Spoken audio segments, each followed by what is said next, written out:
ദുൽഖർ സൽമാൻ നായകനായി എത്തുന്ന കാന്ത അറിയേണ്ടതെല്ലാം.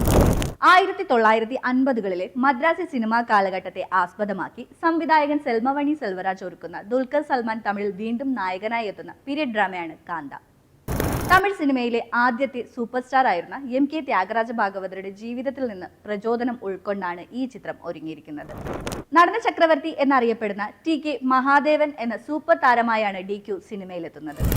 സമുദ്രകനി അവതരിപ്പിക്കുന്ന സംവിധായകൻ അയ്യയും അദ്ദേഹത്തിന്റെ ശിഷ്യനും സൂപ്പർ താരമായ ദുൽഖറിന്റെ കഥാപാത്രവും തമ്മിലുള്ള സംഘർഷങ്ങളും ഏറ്റുമുട്ടലുകളുമാണ് ചിത്രത്തിന്റെ കാതൽ.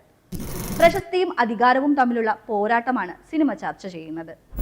ദുൽഖറിനൊപ്പം ഈ സിനിമയുടെ നിർമ്മാതാവ് കൂടിയായ റാണ ഡെഗുബഡിയും പ്രധാന വേഷത്തിൽ എത്തുന്നുണ്ട്. ഭാഗ്യശ്രീ ബോസയാണ് നായിക. മഹാനടി, സീതാരാമൻ പോലെയുള്ള പീരിയഡ് ചിത്രങ്ങളിലെ ദുൽഖറിന്റെ മികച്ച പ്രകടനത്തിന് ശേഷം വീണ്ടും മറ്റൊരു തീവ്രമായ കഥാപാത്രമായിരിക്കും കാന്തയിലേതെന്നാണ് ആരാധകർ പ്രതീക്ഷിക്കുന്നത്. 1950കളിലെ സിനിമാ സംസ്കാരത്തിന്റെ തുറന്നു കാണിക്കൽ കൂടിയാകും ഈ സിനിമ. വേഫെയർ ഫിലിംസും സ്പിരിറ്റ് മീഡിയയും ചേർന്ന് നിർമ്മിച്ച ഈ ചിത്രം തമിഴ്, മലയാളം, തെലുങ്ക്, കന്നഡ, ഹിന്ദി എന്നീ ഭാഷകളിൽ നവംബർ 14-ന് വേൾഡ് വൈഡ് റിലീസിന് ഒരുങ്ങുകയാണ്. കഥ കാണാൻ നിങ്ങൾ കാത്തിരിക്കുന്നുണ്ടോ? കമന്റ് ചെയ്യും.